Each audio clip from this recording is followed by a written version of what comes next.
Time now for weather with Nebraska Extension Ag Climatologist and Market General Chief Meteorologist Al Dutcher. Al, what have you cooked up for us this week? Well, folks, here we are again this week for the forecast, and actually it's not going to be a forecast because currently I'm in Michigan celebrating my mother's 80th birthday, and we're going to actually put a new kitchen in for her, so I won't be returning until next week with the regular forecast. I thought this was the perfect opportunity to show you what the latest 3-month and winter forecasts are that were put out by CPC, the Climate Prediction Center, last Thursday, the 16th.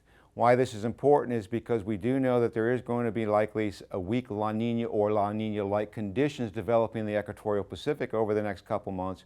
And it does have some implications for not only the fall harvest period, but also for winter precipitation. So I want to show you last month's comparison to this month's comparison so you can see how CPC is changing their maps in relation to the more current data that's available for them to make their forecast. So the first thing we'll draw your attention to is the October through December forecast that was issued last month. Notice the core area of above normal to the southwest. Basically, the southwestern portion of Nebraska has just a slight tendency toward above normal temperatures. The latest forecast has actually shifted this area in the southwest slightly toward the south or toward the northwest and to the west, and it's kept pretty much the position the same. So we're not seeing much change, at least in the October to December temperature forecast. There is some significant differences a little bit on the precipitation forecast. Most of the states showing a slight tendency toward below normal precipitation, with the strongest occurrences occurring in the southwestern panhandle and western Nebraska. The latest update has pushed that probability levels for the panhandle and the southwest much farther to the southwest.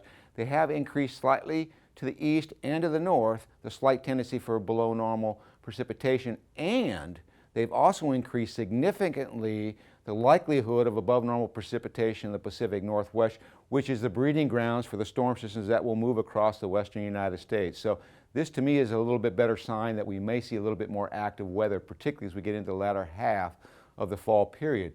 Looking further out, when we looked at CPC's forecast for the winter period that was issued in August, we see that most of the Central Plains region has equal chances of above normal, normal, or below normal temperatures. The latest forecast has actually lifted the area of above normal temperatures up towards southern Nebraska and extended it much farther to the north in the Great Lakes region. We also see that a slight eastward shift of the below normal temperatures in the Pacific Northwest, which makes sense if they're going to increase precipitation. Most of the storms coming in, we would tend to see more cloud cover and cooler temperatures. As we look at the precipitation forecast, there are some significant changes. In the southwest, we keep the drier than normal conditions, and notice that we do see from CPC in the August release that we have above normal precipitation over the northern Rockies. In the latest forecast, we've actually seen them extend that farther southward and much farther eastward into the plains of Montana, and also a secondary area over the Great Lakes with above normal snow or above normal precipitation, which generally translates for most of the Great Lakes into above normal snowfall. So this actual extending outward should be a caution to the folks in the northern plains that most likely we're going to see a few stronger storms move through this winter period compared to last winter.